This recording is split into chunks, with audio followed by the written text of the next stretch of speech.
व्याकरणाचा पुढचा भाग आहे नॉट ओनली बट ऑल्सो. कोणता आहे? Not only but also. म्हणजे त्याचा अर्थ काय आहे? हे सुद्धा नाही ते सुद्धा.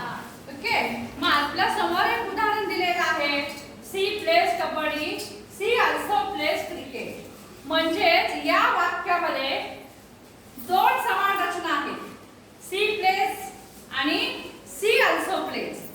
किती समान रचना आहेत? दोन आहेत. कोणकोणते? सी प्लेज आणि पुढचं आहे सी ऑल्सो प्लेज, है ना. मग आता नॉट ओनली बट ऑल्सो मध्ये आपल्याला ह्या दोन्ही समान रचना घ्यायच्या नाही. यामध्ये दोन्ही समान रचना घ्यायच्या नाहीत. फक्त आपल्याला किती घ्यायची आहे? एकच समान रचना घ्यायची आहे. मग आता ही समान रचना आपण इथे घेतलेली आहे सी प्लेज. समान रचना आपण घेतलेली आहे कोणती? She plays. मग यानंतर आपल्याला नॉट ओनली वापरायचं आहे. कशानंतर? सी प्लेज नंतर नॉट ओनली वापरायचं आहे. मग कबड्डी आणि क्रिकेट. भाग 1 कबड्डी, भाग 2 काय आहे? क्रिकेट. किती भाग आहे? 2. एक कबड्डी आणि दुसरा क्रिकेट.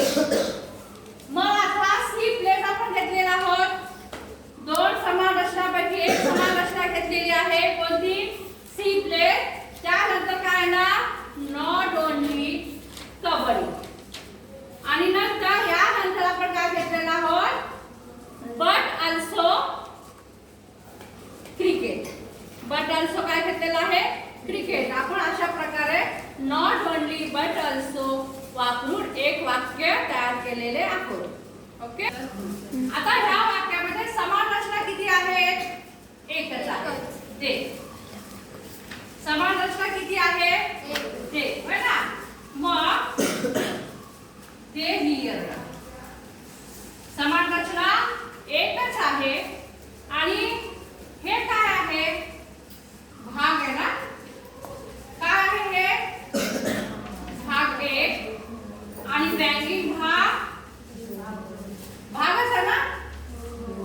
का नाही? हे भागच आहे, है ना. आणि ते ही आता काय आहे? समान रचना. काय आहे हे? समान रचना.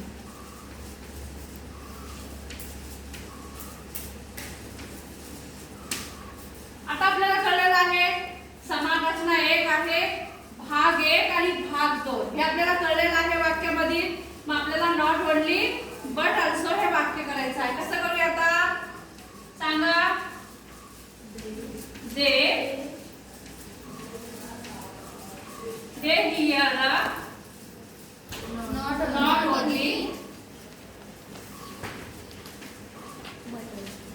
Not only scream